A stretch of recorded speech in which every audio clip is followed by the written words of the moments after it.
Sou José Silva, trabalhei 37 anos na Perus Pirapora. Vamos fazer uma viagem pela história de Peru.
Mesmo para quem mora em São Paulo, Perus parece uma outra cidade. Protegido por morros e pela Mata Atlântica, o lugar tem vida própria, um clima de interior. Mas este é um bairro que tem orgulho de ser paulistano. Movimentado e, ao mesmo tempo, rico de silêncios e histórias. Todo mundo pensava que aqui era uma cidadezinha, como se fosse Caieiras, assim, pequenininha. Ninguém sabia que aqui era um bairro, mas a gente lutava para dizer que era bairro. Tanto é que fizeram 2 plebiscitos para poder ver se aqui se transformava em uma cidade. Mas isso aí nós não queríamos. Eu fui uma delas. Queria pertencer à minha cidade de São Paulo. Pessoas que vêm para cá, dificilmente voltam para outro lugar onde ele estava. Ele fica aqui.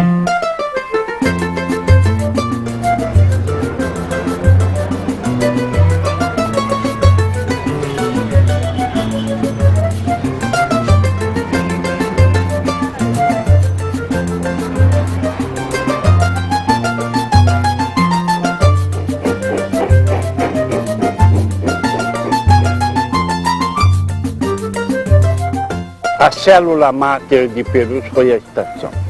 Aqui era um lugar pequeno que chamava-se Sítio Fazendinha. Era o extremo oeste do distrito da freguesia do Ó, próximo da confluência do Ribeirão Perus com o rio Juqueri. Era um ponto estratégico porque era a metade da distância entre São Paulo e Jundiaí. Perus é isso. O bairro fica na divisa da cidade de São Paulo com os municípios de Caieiras, Cajamar, Santana do Parnaíba e Barueri. Hoje, cerca de 150 mil pessoas moram em Perus. Existe uma lenda corrente aí de que aqui morava na antiguidade uma senhora chamada Dona Maria, e essa mulher criava peru. E ela fornecia esses perus, essas aves, aos tropeiros e boiadeiros que passavam na tal estrada que ligava São Paulo com o interior. Então, como ela tinha rancho de receber tropeiros, era lugar de pouso, era Dona Maria do Peru. Havia um acidente geográfico no Ribeirão Perus e existia um estrangulamento de rochas, um amontoado de rochas naturais, por onde a água passava. E no passar dessas águas formava um estrépito muito forte. Esse acidente, os índios, os tupis, chamavam de piru, que quer dizer água passando sobre fendas estreitas, produzindo um ruído forte. E ficou Peru de Peru para Perus, que é o nome de uma ave, mas acho que a lenda precisa acertar, porque cada um que conta o conto aumenta um ponto. Então de peru ficou para perus, e aí ela matava peru e fornecia carne e jantares e tudo, né? Nem isso não E o conhecia. nome ficou Perus e assim, mas nunca se viu um peru aqui.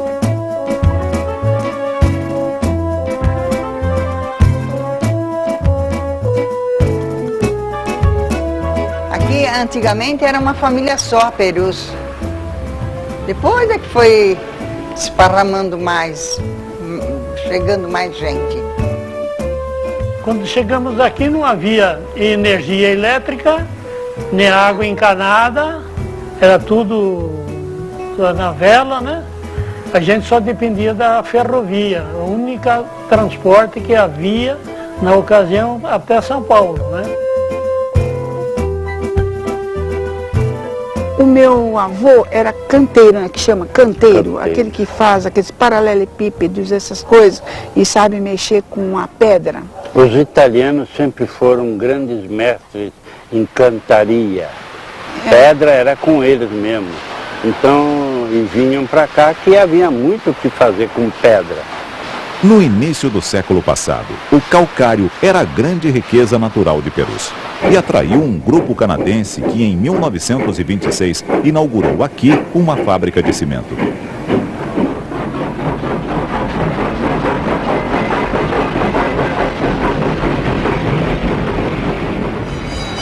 O cimento produzido em Perus tinha qualidade e a fábrica era uma das únicas do país. Por isso, até o final da década de 60, o cimento de Perus ajudou a construir o Brasil. Saiu muito cimento aqui de Perus para a construção de Brasília. Os caminhões faziam filas enormes. Além dos caminhões, os trens carregavam muito cimento que ia para as construções de usinas hidrelétricas, indústrias, novos prédios. A maioria das pessoas que moravam no bairro trabalhavam na fábrica de cimento. Isso daqui era o principal centro de trabalho. Existiam outras pequenas indústrias, mas a fábrica de cimento era o forte do bairro. Quando a Cimento Perus começou a desenvolver muito, os imigrantes que vieram muitos também foram mineiros e bragantinos aqui dessa região de Bragança, né? E o futebol também trouxe muito empregado do interior para cá, porque a companhia ajudava muito o futebol. Então, quando vinha pessoas pedir emprego ali, o chefe já falava: você joga bola? Você é bom de bola? Então, vai no treino lá. Se você for aprovado no treino, tem emprego. Eles aproveitavam a deixa. Em Perus tinha um grande time que ganhou do Cimento Votorã por 2-1. Um clássico disputado entre os dois cimentos. O cimento saía aqui que nem água, saía cimento, a produção era muito grande de cimento. Em 1930 a produção já era 23 mil sacas de cimento e a fábrica não tinha a estrutura que ela tinha na sua última produção. A fábrica trouxe empregos, mas também gerou insatisfação entre os trabalhadores que se organizaram em sindicatos para defender seus interesses.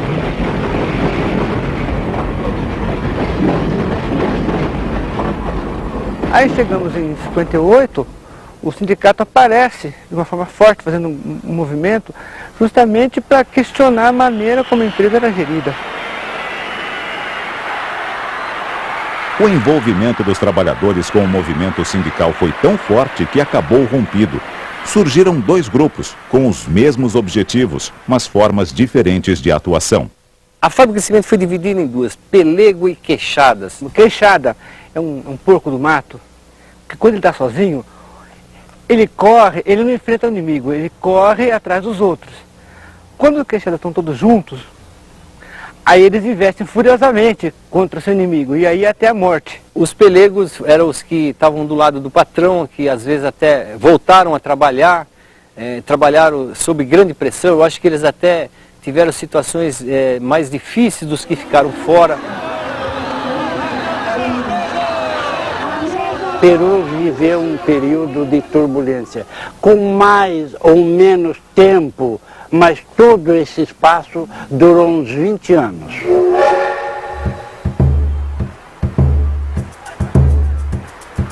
sindicato, ele propunha o seguinte: ou nos dão um aumento maior de salário, ou rebaixam o valor do cimento. Até que chegamos em 62, o sindicato faz uma greve em que ele se propunha a assumir a empresa.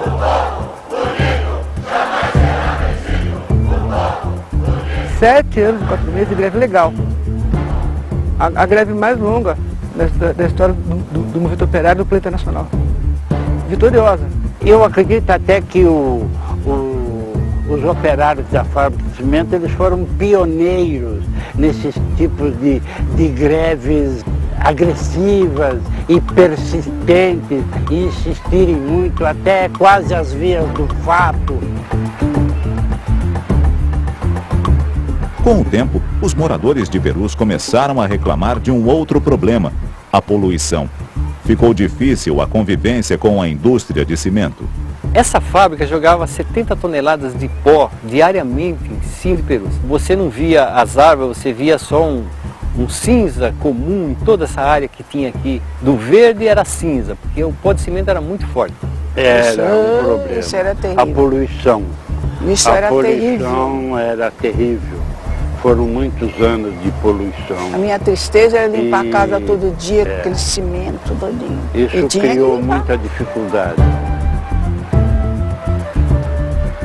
O pó de cimento realmente era um transtorno para Perus, né? As casas enchiam de poeira, estourava até as telhas, que caía cimento, depois chovia, ficava aquele grude, aí quando vinha o sol quente estourava as telhas. Tinha muito vazamento nas casas, né? Em 73, a paróquia chamou as lideranças e decidiu-se fazer um movimento contra o pó de cimento. Então nós tivemos naquele ano uma passeata que deve ter sido a primeira passeata ambientalista, ecológica do país todo. Fizeram um movimento, as mulheres reuniram aí, fizeram um manifesto aqui em Perus e conseguiram tirar a fábrica de cimento, né?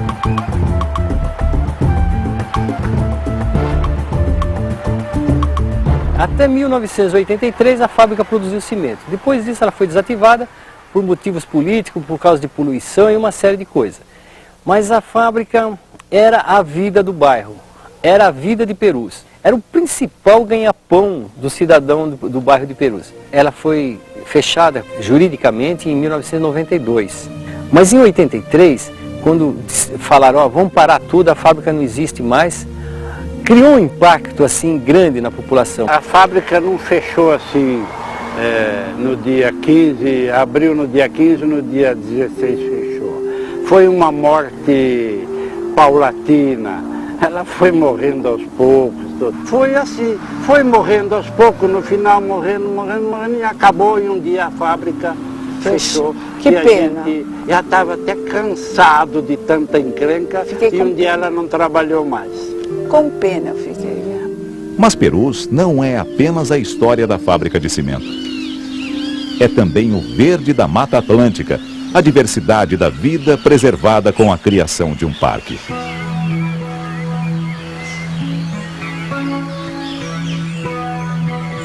Aqui é o Parque Anhanguera, que fica em Perus, é o maior parque municipal de São Paulo. Vamos andar aqui agora no meio do mato. Essa área aqui do Parque Anhanguera, ela tem 9.574.000 metros quadrados, aproximadamente 950 hectares, né? Corresponde a 60% da área verde municipal, e ela era originalmente uma área de Mata Atlântica que fazia parte da Fazenda Santa Inês, que é do início do século passado.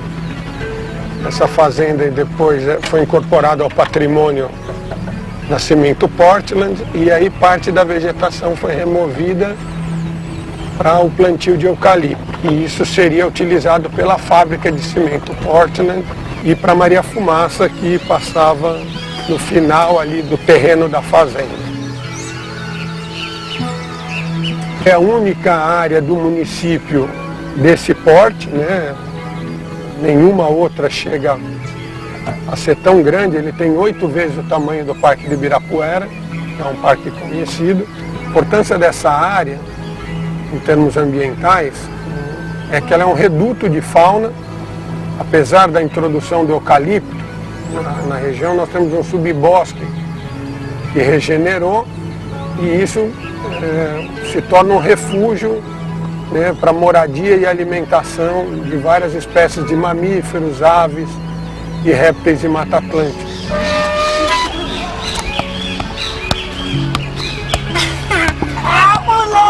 Perus, que é um bairro de São Paulo com certo índice de desenvolvimento social considerado baixo, ainda assim cuida muito bem desse patrimônio público, tem orgulho desse parque e a comunidade chega aos finais de semana a um total de mais ou menos 8.000 pessoas aqui dentro, sem que nós tenhamos qualquer tipo de problema de depredação ou de problemas de convívio entre os usuários.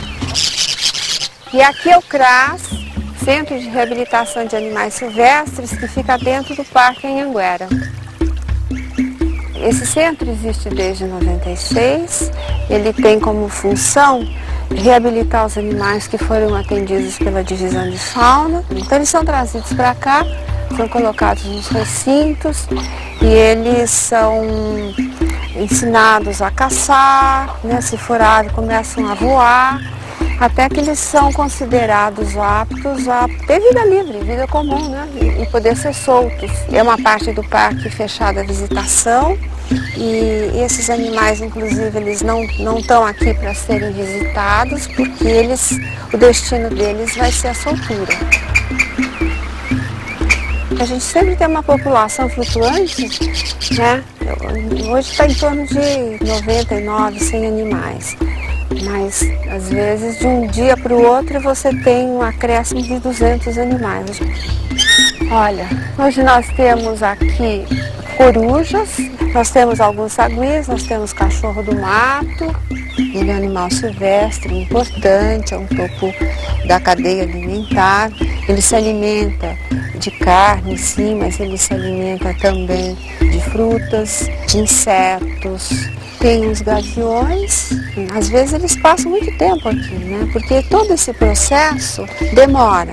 Às vezes você recebe um animal que ele não tem as penas de uma asa. Então você tem que esperar que essa pena cresça e às vezes vai uma estação ou meio ano, para depois você fazer a soltura dele.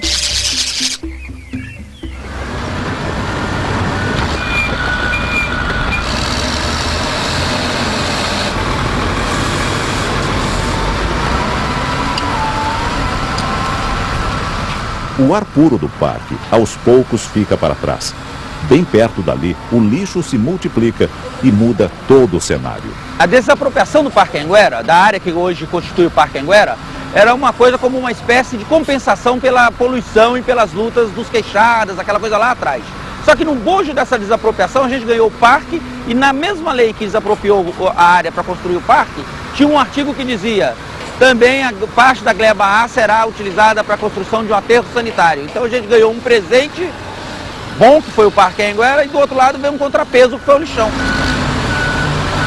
O depósito de lixo de Perus é um dos maiores da América Latina. Os moradores lutam para se livrar deste vizinho incômodo. Nós fizemos a primeira manifestação no ano de 1986 e temos um movimento permanente. O movimento nunca acaba, a gente nunca esquece.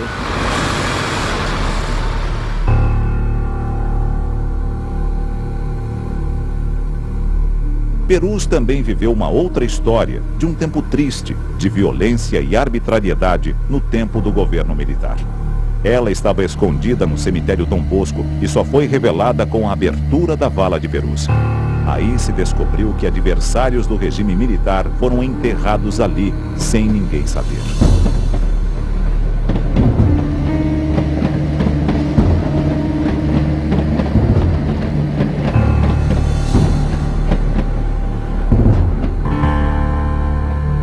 A composição das vítimas enterradas no cemitério de Perus e da vala em especial é bem um retrato da ditadura militar, né? Então você tem ali presos políticos e você tem crianças que foram mortas por violência policial, que foram assassinadas por grupos de extermínio que eram ligados aos grupos policiais, crianças que morreram e mendigos que morreram nas epidemias de meningite que a ditadura escondia.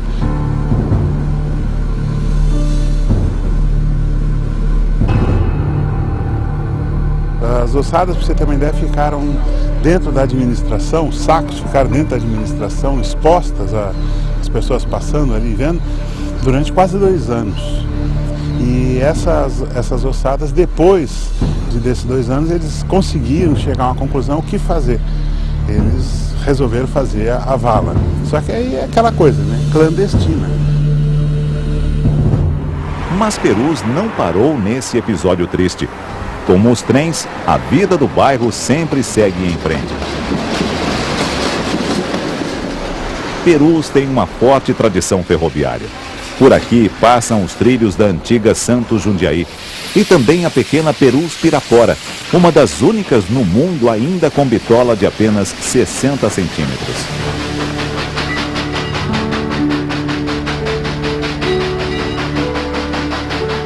Eu era engraxate na estação de Perus aos 6 anos de idade, isso em 42, 43, 40, e eu ia vender banana lá em Cajamar com o trenzinho Perus Pirapora.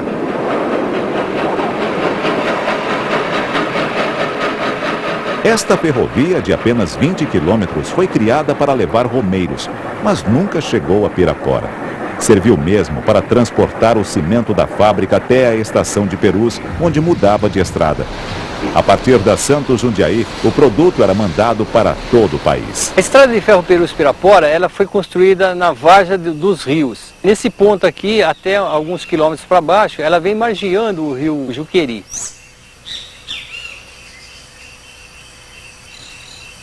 Nós lutamos por muitos anos para o tombamento, né, pela decretação da importância cultural dessa ferrovia.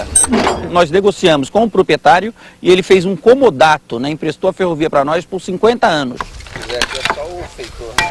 O Instituto de Ferrovias, ele é esse encontro de amigos, esse encontro de pessoas que comungam um mesmo ideal, que é a preservação e a memória do bairro de Perus e dessa ferrovia que tanto é importante para São Paulo e para o Brasil.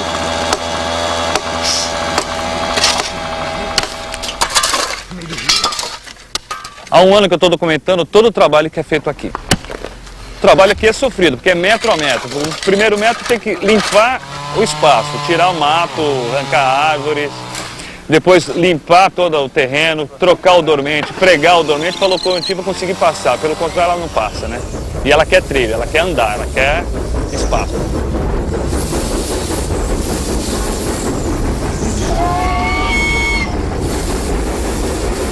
O movimento da locomotiva só depende de 2 alavancas. A alavanca de marcha e o vapor. A alavanca de marcha é como se fosse o câmbio do automóvel e a alavanca do regulador de vapor é como se fosse o pedal do acelerador. É uma coisa bem simples. E aí vai ter o ajudante que sempre vai manter o nível de água no ponto exato da caldeira.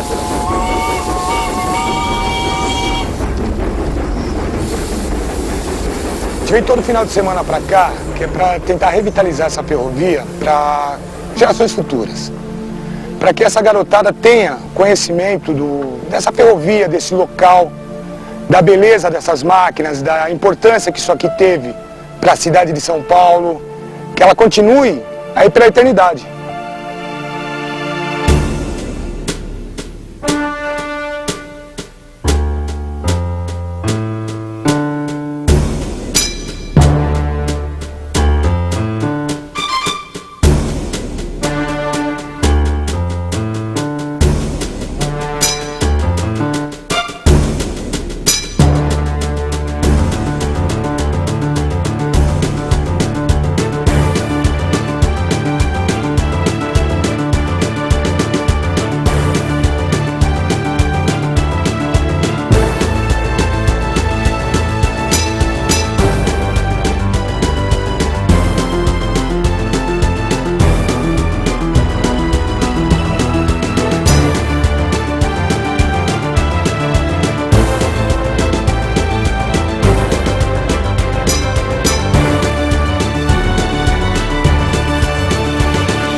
Reparou que é muito...